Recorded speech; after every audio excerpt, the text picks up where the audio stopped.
last whole week we were busy with our retreat.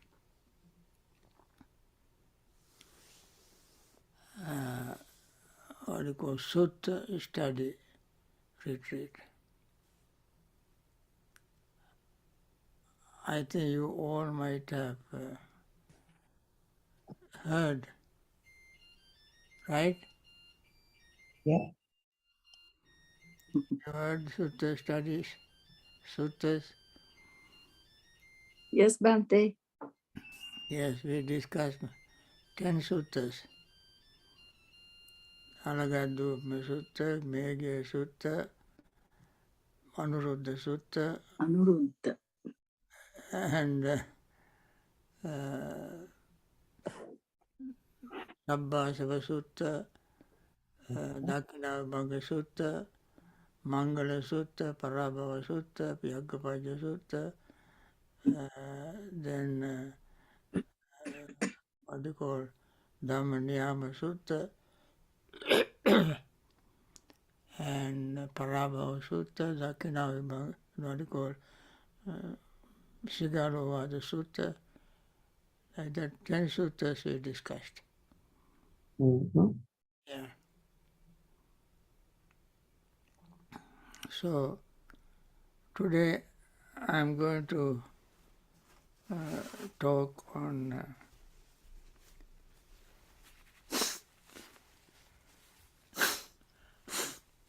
something very simple. That is the discourse from Samyutta Nikaya. I think we have a couple of minutes and we can wait until some other people come.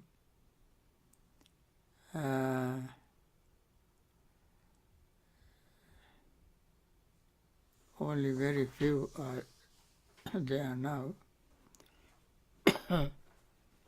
So if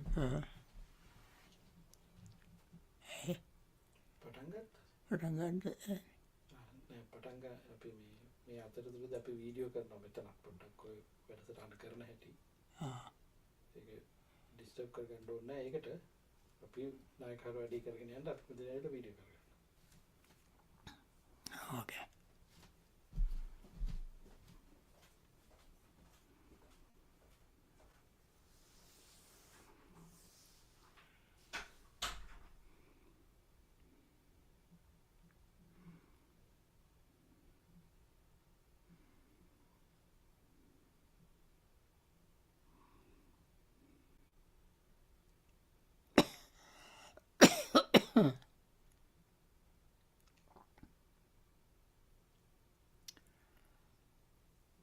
Okay.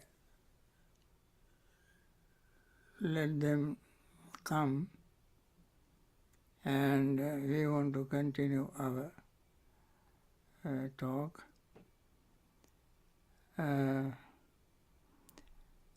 When this discourse is called, we find in Samyutta Nikaya, section called Kosala Samyutta. Kosala Samyutta. In the translation is called Connected Discourse of the Buddha. One day,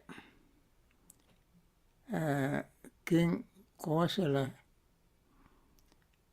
approached the Buddha. At that time, Buddha was in Jetavana monastery of Anathapindika. Anathapindika's park. When the Buddha was there, King Kosala approached him and had exchanged greetings. How did he exchange greetings? It's a very common thing. he asked the Buddha, "Venerable Sir, are you well? Do you get enough requisites, your food, your robes, your shelter, medicine? Are these all comfortable? And you don't have any complaint? Your health is good? Your Sangha, your community of monks are good? And they also get their requisites easily, so you don't have to struggle for getting them," and so forth. He just in a very cordial, friendly way. And Buddha replied to all of them, "Yes, Your Majesty, we get all these things. We have no problem."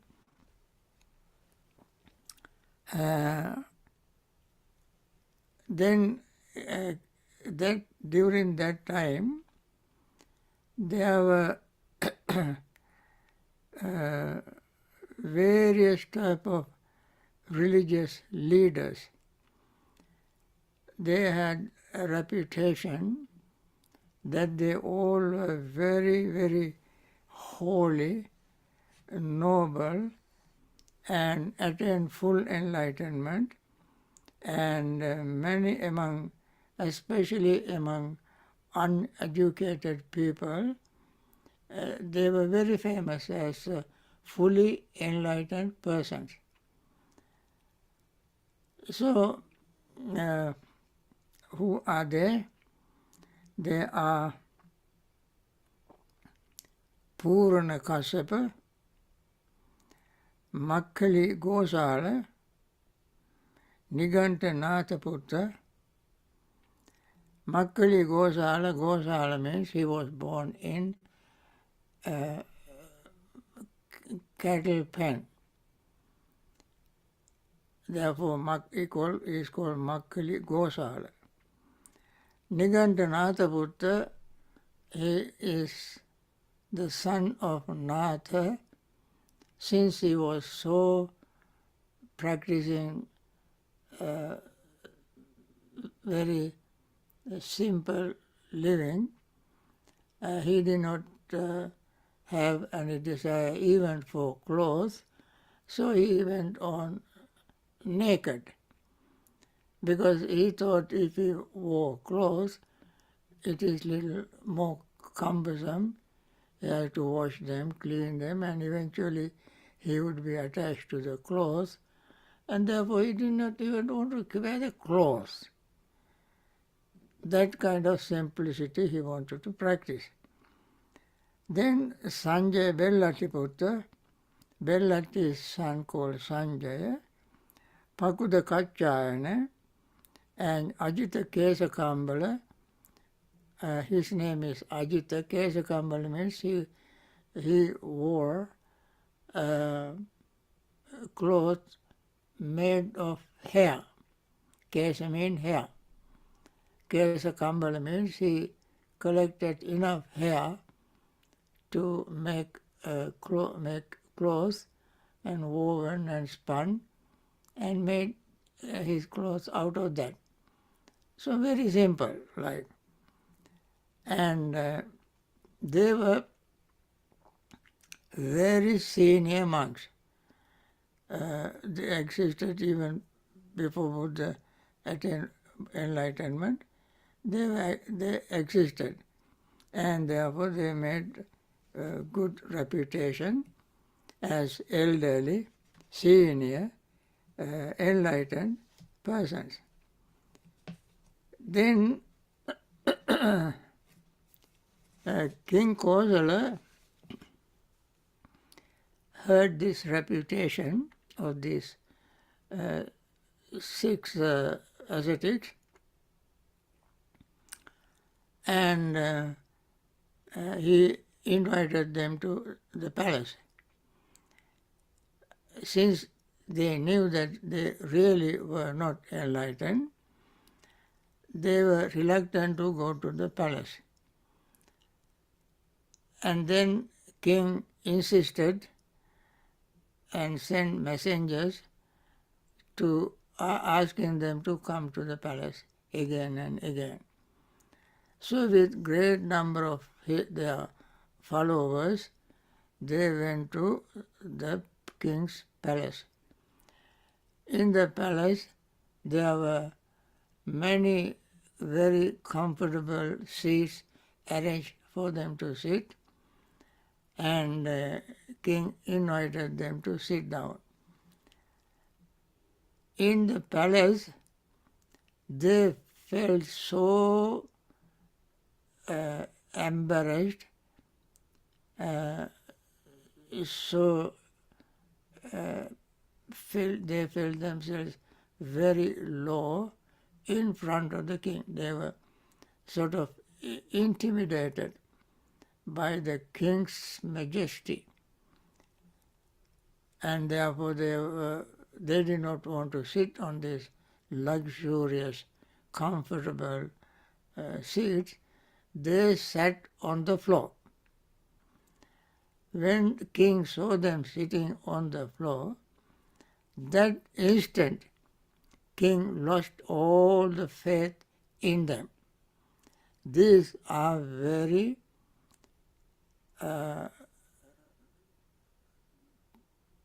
hypocritical people. They are not enlightened. Had they been enlightened, they would have sat on chairs that we prepared for them. Instead, they sat on the floor. At that moment, he lost all respect for these 6 ascetics. In order to make it even more uncomfortable, deliberately king asked them whether they were enlightened. And they knew that they were not enlightened. Therefore they thought if they said they were enlightened, then the king would ask them questions that only enlightened person can answer. Since they were not enlightened, if they gave unenlightened answers, the king would punish them for pretending, for lying, for being hypocritical. And therefore, in front of them, they could not say that they were enlightened. They said, we are not enlightened. Then Buddha immediately dismissed them, did not give any food, anything, and asked them to leave the palace immediately. When they were leaving, their disciples who were with them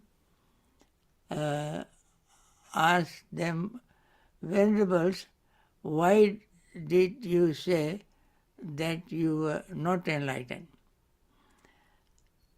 They were so hypocritical, they said, well,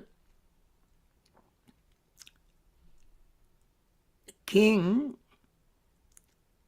not knowing that we are enlightened, would ask questions, then we answer the questions as enlightened people, and king would not be able to understand the answers. Therefore, king would acquire demerits, get a lot of unwholesome karma, mental states he will develop. That means he will develop resentment towards them. And out of compassion for him, we told him that we are not enlightened, but we are really enlightened. So in front of them, in front of the king, they were not enlightened. Out of king's palace, they were enlightened. When they had this double standard, king got even more upset. And then their senior elderly monks, elderly ascetics. So king went to the Buddha. And after exchanging friendly greetings, king asked the Buddha, "Venerable sir, I had a discussion with so and so, and this is the answer we got from them to my all questions. Venerable sir, they were very senior, elderly persons, had very good reputation.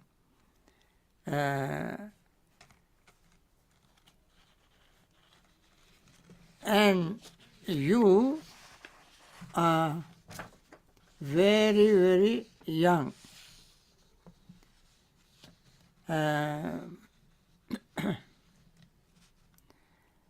And as a young person, I like to know, are you enlightened?" This is what he said. Does Master Gautama to claim, "I have attained to the full enlightened state, awakened to the unsurpassed perfect enlightenment"?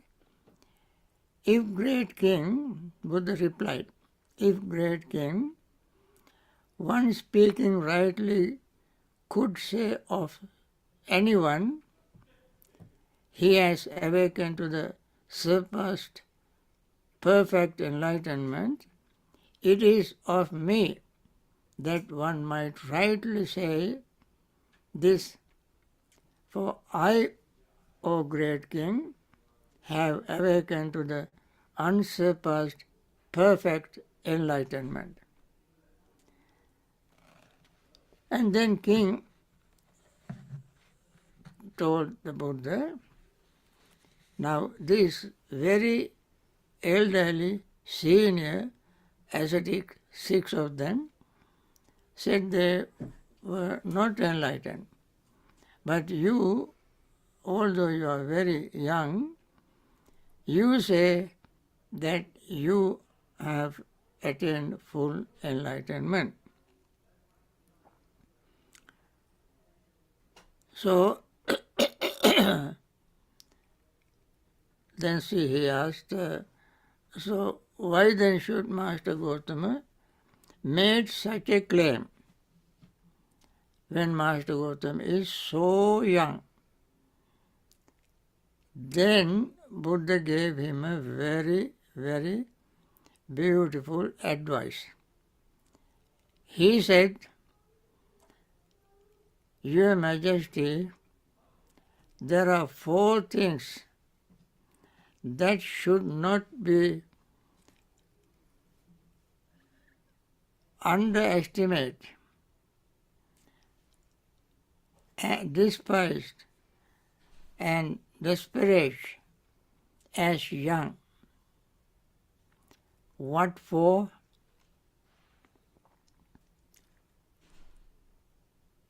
The Khattiya, a prince of royal family.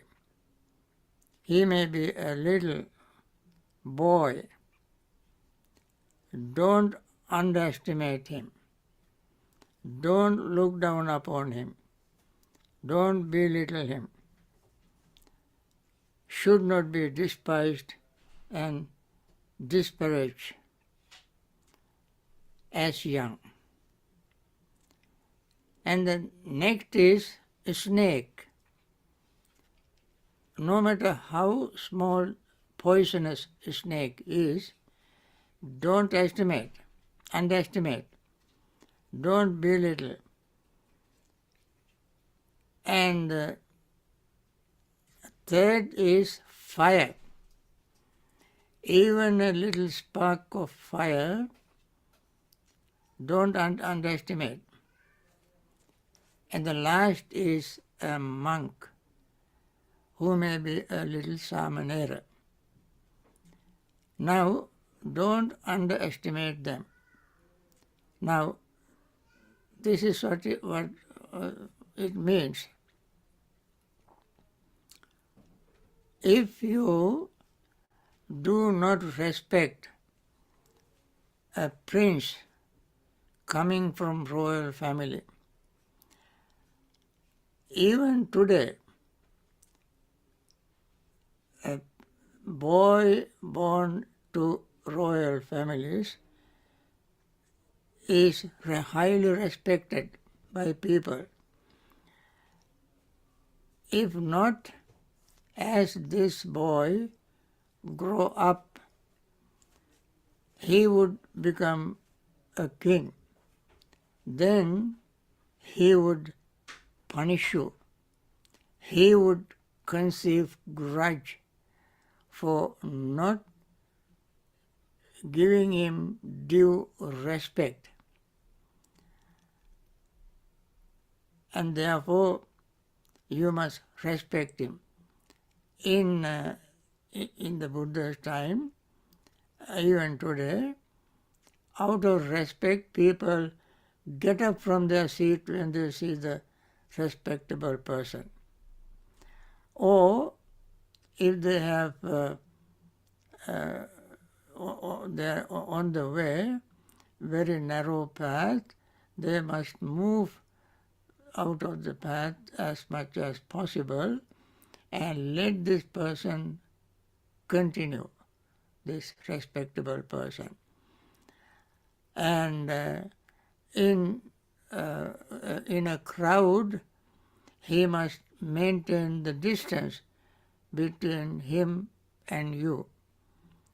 Things like that one must do to respect that person, so that when the person grow up, he will not have any grudge against you and will not punish you. Secondly, a snake, no matter how small a snake is, can be a baby snake, is venomous. And if you do not respect the snake, that means you mishandle the snake will bite you. In our Sutta study discourse, I gave a talk on Alagadupama Sutta, simile of poisonous snake. Poisonous snakes have to be handled very carefully, using a stick that has a fork end like this, and press him down by his neck so that he cannot raise his head, and then catch him by the neck, hard enough so that the snake cannot turn round and strike and sting you, bite you. Then you press his venomous area of this venomous pouch from outside to get the poison out, so that the poison will not enter your body and will not make you sick. And also we must treat the snake very carefully. If somebody, snake charmers, who use snakes to display in public and make his living, first he has to remove his teeth, his venomous pouches, and remove the venom, and then, without any fear or hesitation, you can use the snake to in public in various ways you like, and then you can make money out of that and live. But don't underestimate. I remember one day when I was walking, I saw little rattlesnake, maybe 1.5 foot long, very beautiful. It's about 2 feet away from me. I was looking at it, admiring his beauty. Then he raised his tail and made a hissing sound. When he shook his tail, he made it hissing sound. That means he was warning me. Then I said, okay, I understand, I got the message. So I, went by him very carefully.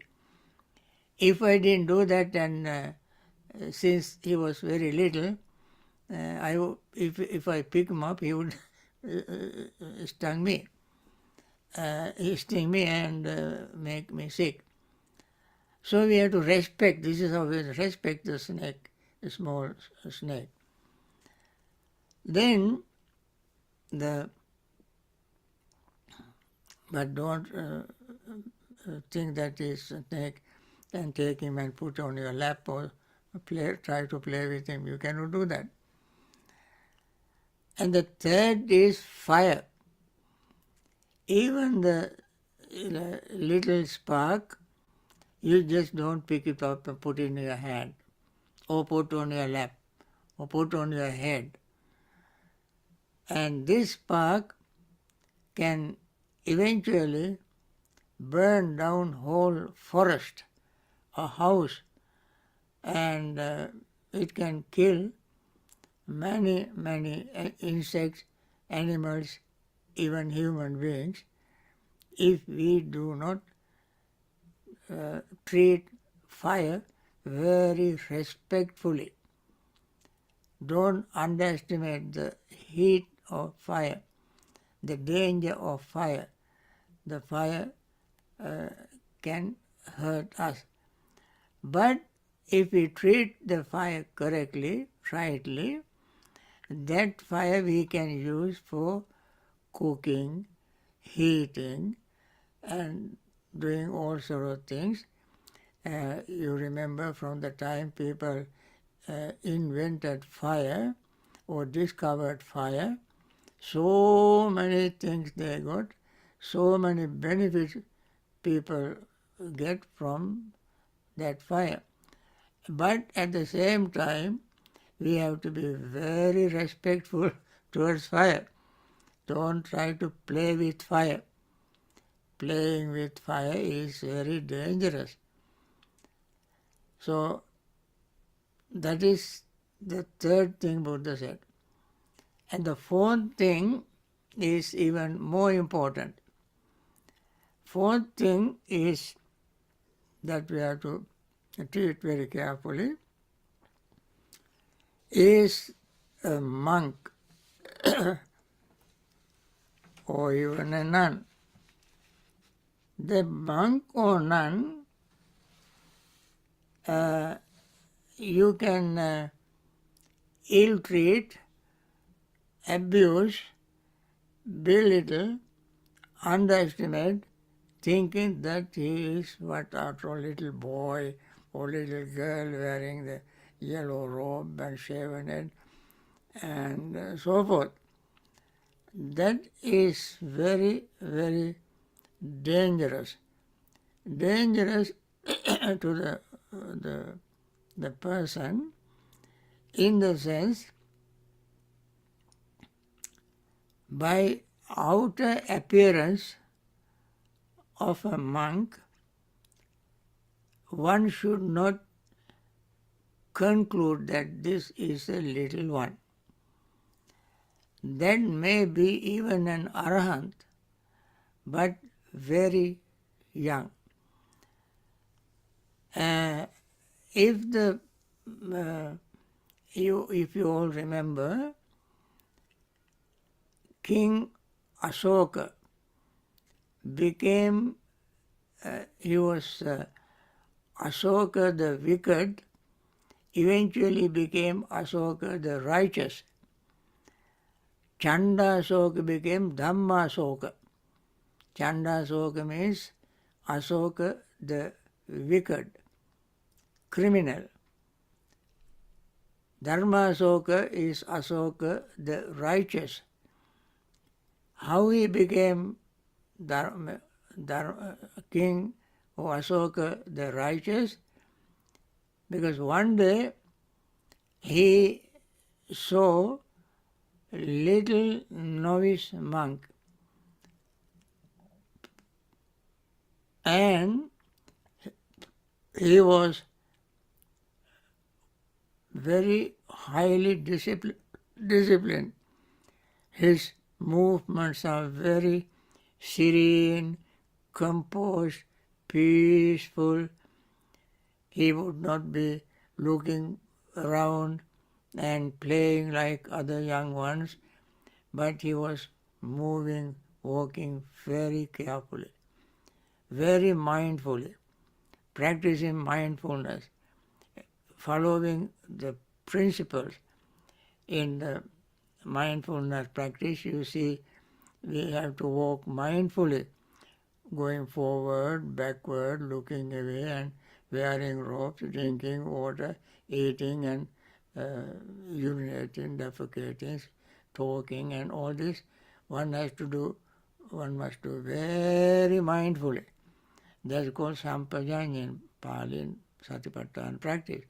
So King Asoka, after the battle and killing many people and calling a war, he was very, very depressed, seeing so many deaths. In a battlefield, you see many deaths and wounded people. People were crying. Women were crying, children were crying, running, bleeding, and without hands, legs, and so forth. So many unpleasant scenes. And after winning the war, he gave up. He gave up fighting anymore because he saw this very ugly scenes, unpleasant scene. And then after that he was very upset, depressed. When he was depressed and sitting in his palace, he saw this novice monk. His name was Sumana. He was walking in a very serene, calm, composed, peaceful, disciplined way and walking very mindfully. He did not underestimate this young novice, but he invited him to his palace. Especially since he was very young, he felt very much fondly towards him, just like his own grandchild. Invited to the palace and asked him to sit wherever he likes.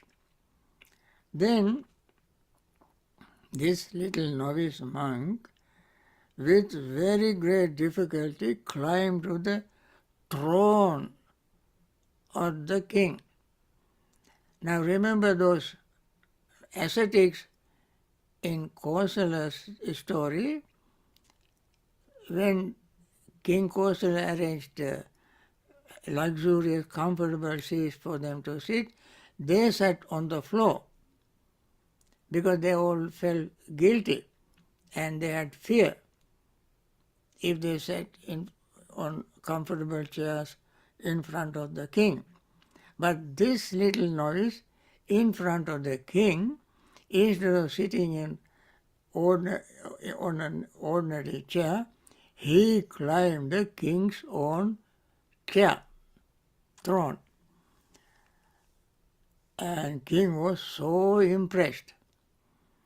And he said, okay, since you sat on that chair, now you must give me a Dhamma sermon.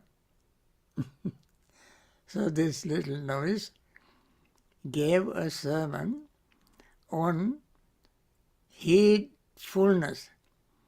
And he said, Appamado amatapadang, pamado machuno padang, appamatta namiyanti, ye pamatta yatha mata. mindfulness is the path to deathlessness. Unmindfulness is the path to death. The mindful do not die, the unmindful are dead already. That is the meaning of the stanza. Such a powerful, meaningful stanza he explained in detail. That instant King Asoka immediately changed his way of living, and he became a follower of the Buddha by listening to this sermon given by a 7-year-old novice monk. And so Buddha said, don't underestimate novice, little one,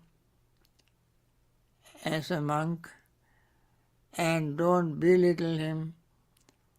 He has great virtues, merits, that he himself observed noble principles, living a moral, ethical life, and therefore don't underestimate him.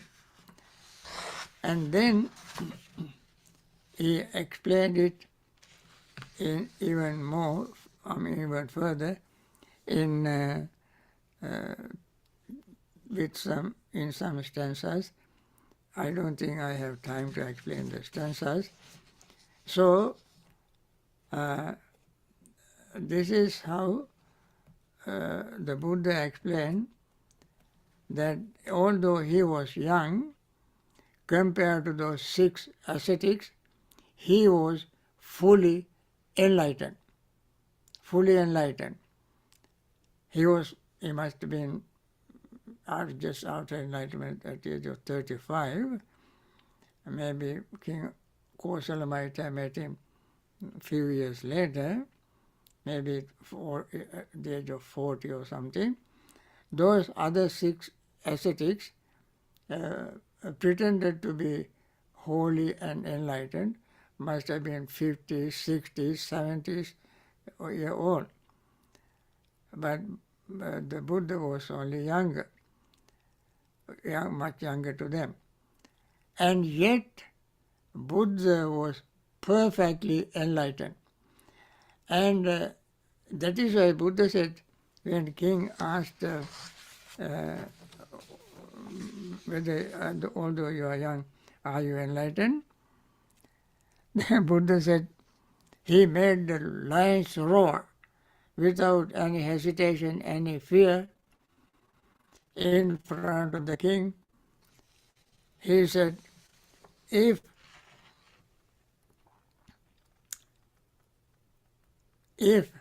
great king, one speaking rightly could say of anyone,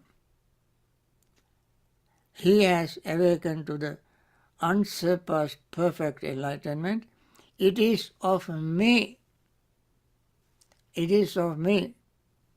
That one might rightly say that this is perfectly enlightened.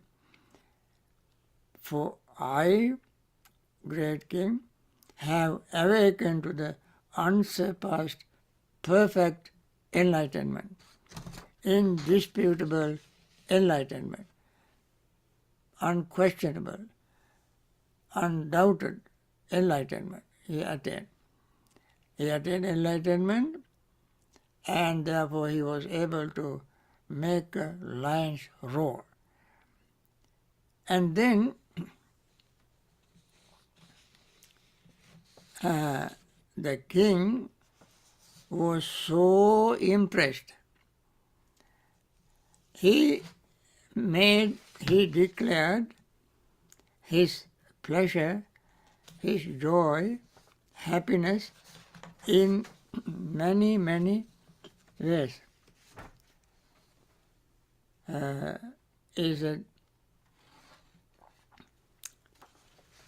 He gave 4 similes to express his pleasure, joy, and so forth. And also Buddha said, the young one behaves in such a way that is a young, although young, he is enlightened. He behaves when somebody accuses him, abuse him, scold him, using very hurting, vulgar, abusive language, he would not retaliate. He would not retaliate. He rather would think very compassionately of the person who speaks abusive language. He would think that this person acquires great deal of demerits, papa. And if he even strike him physically, he would not retaliate. He would respect him and he would be very compassionate towards him. He would rather have pity on the person who strikes him because he would acquire great deal of demerits. It is the one who strikes enlightened, even Samanera, who regrets and who will burn within himself. He would feel that he is on fire. One day, Venerable Sariputta was going on his alms round. Then there were a couple of high-class Brahmins seeing him going on alms round. One of them said, "This monk seems to be going very quietly. We heard that he has a lot of patience. Let me go and try it."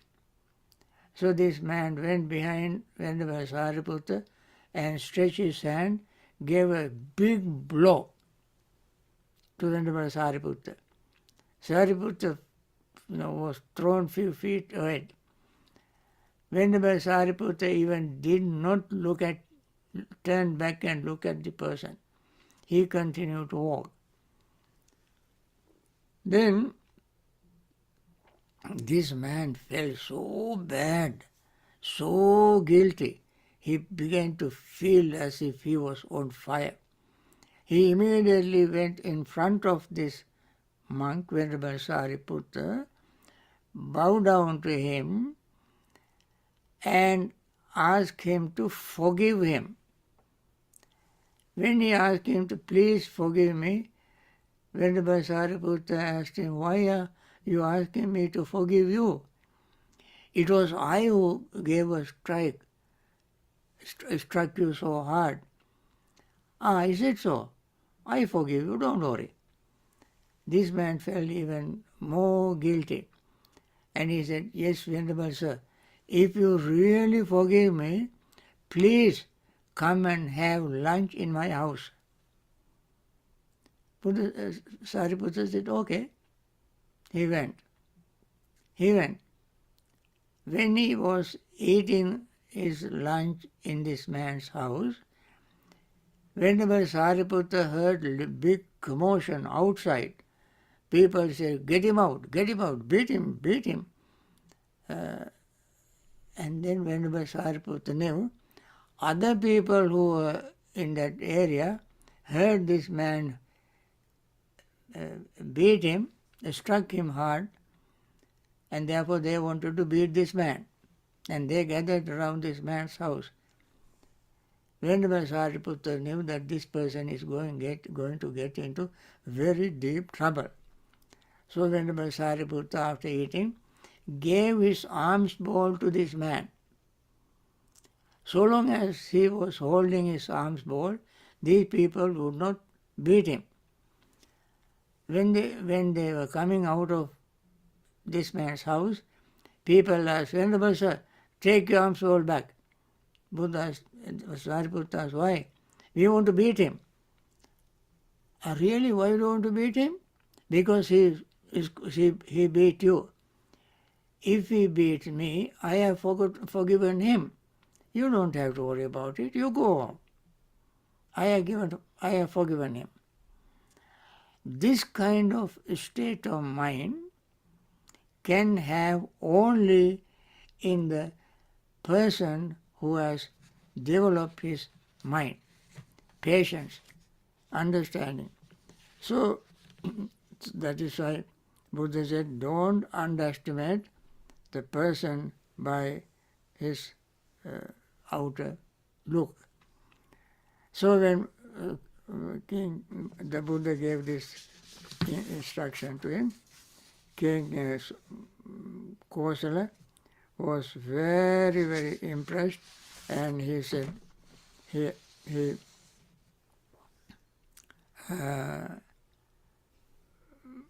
told the Buddha, your sermon is wonderful. This was the first time King Kosala met the Buddha. And the sermon was very good. Abhikantam Bhante yaddam bhagavato Dhamma desana. Venerable say, your sermon is so wonderful, so wonderful. Abhikam Bhante. Then he gave 4 similes to explain the meaning of the clarity of the Buddha's teaching. He said, it is just like making something turn upside down. You turn upside up, so that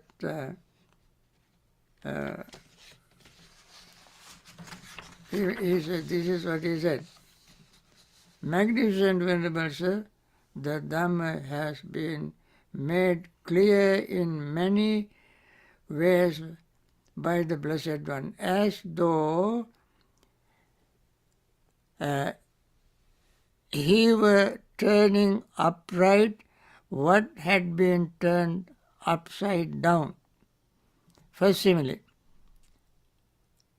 revealing what was hidden, showing the way to one who has good eyesight, holding up a lamp in the dark for those with eyesight to see forms. 4 similes. Just like turning something which has been turned down, turned upward. Second simile is opening something that was hidden. Third simile is somebody who is bewildered in a desert, leading him by hand to the city. And fourth is lighting a lamp in the dark room to see the object in the room. All these 4 similes are beautiful. Hidden Dhamma is hidden. It is also existing all the time, but someone who revealed it, declared to the world, this is the truth. From the Kassapa Buddha up to now, 4 noble truths were hidden. Buddha found it and then taught the world. And people were full of ignorance, like being in the dark. He brought the light of Dhamma for them to see the light and get rid of their ignorance. And they were bewildered, they were confused in the desert of samsara, with greed, hatred and delusion, he showed the Dhamma for them to, it's just like coming out of the city. And so, after this, King Kosala became a follower of the Buddha. Since then, King Kosala was Buddha's number one disciple. Every single day, King Kosala went to see the Buddha. He was so fully convinced and said, Buddhaṃ saranam gacchāmi. Ajjatagge pāṇupētaṃ. Buddhaṃ ca Dhammaṃ ca Sanghaṃ ca saranam gacchāmi. From today, from beginning of today, till the end of my life, I become your follower. I take your refuge. I take refuge in the Dhamma. I take refuge in the community of holy Sangha. Now, this is, I think this ends today's talk. And now let us have little meditation, and so that after this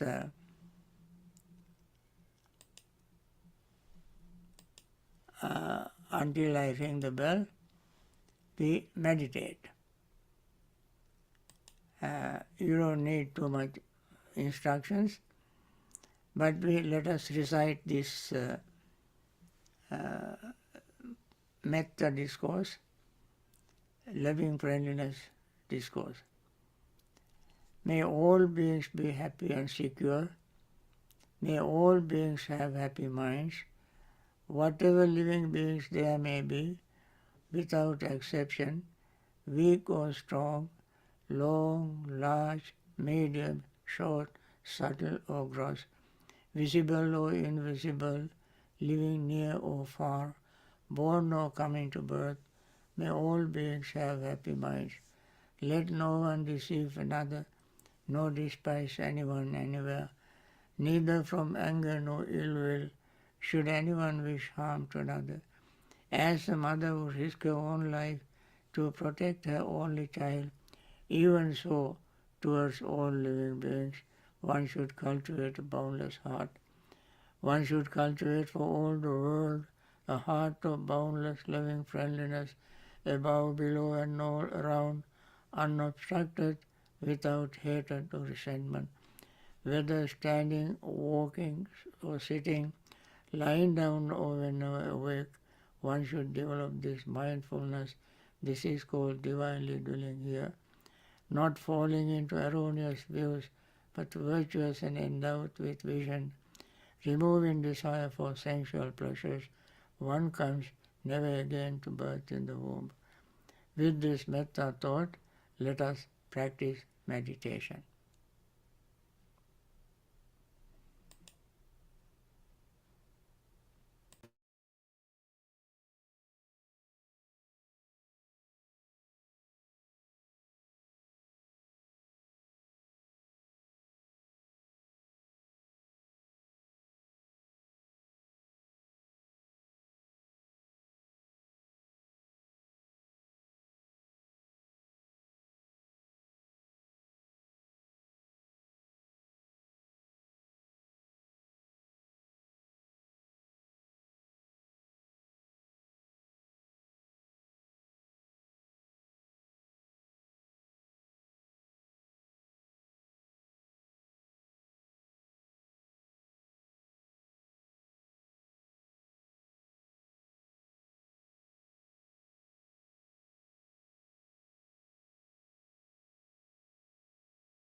ඉස්සලා මේක කරගෙන ඉන්න ඕන.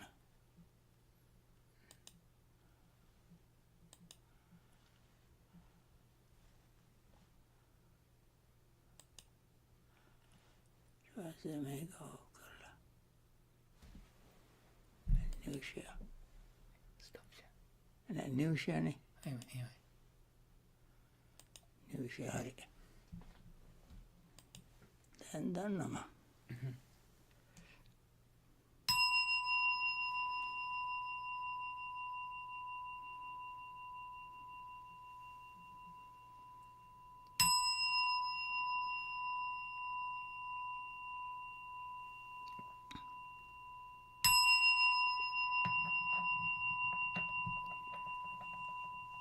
By means of these meritorious deeds, may I never join with the foolish, may I join always with the wise, until the time I attain Nibbana. May the suffering be free from suffering, may the fear-struck be free from fear, may the grieving be free from grief, so too may all beings be. From the highest realm of existence to the lowest, may all beings arisen in these realms, with form and without form, with perception and without perception, be released from all suffering and attain to perfect peace. Excellent, excellent, excellent. So friends, now we want to end this session. We want to share our metta with everyone, especially those who are suffering in hospitals. May they all recover very quickly and return to normal life, continue their Dhamma practice. May all the doctors, nurses, hospital staffs who are risking their life, sacrificing their comfort to take care of these people, may they continue their wonderful service and attain liberation from samsaric suffering.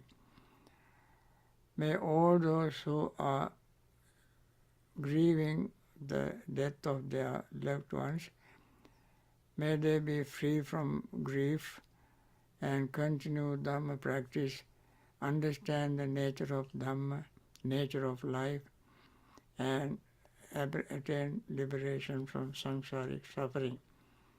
May all those who are in various places, in war zones, places of discrimination, atrocities, poverty-stricken, may they all find somehow peace, solace and comfort, and finally attain Nibbana by realizing the truth of Dhamma. May all of you, whose categories I have not mentioned, and there are so many living beings, may they all find peace, happiness, and attain liberation from samsaric suffering. So let me end this session today, and I hope you all continue your practice, and see you tomorrow with your questions at the same time at 10 o'clock. When you come up with questions, I try to answer your questions. Thank you. Thank you very much, Bhante. Sadhu, sadhu, Thank you, sadhu. Bhante. Thank you. Thank you, Bhante. Sadhu, sadhu, sadhu. And Thank you, Bhante. Bhante. Thank you, Thank you, Bhante. Bhante. Thank you, Bhante.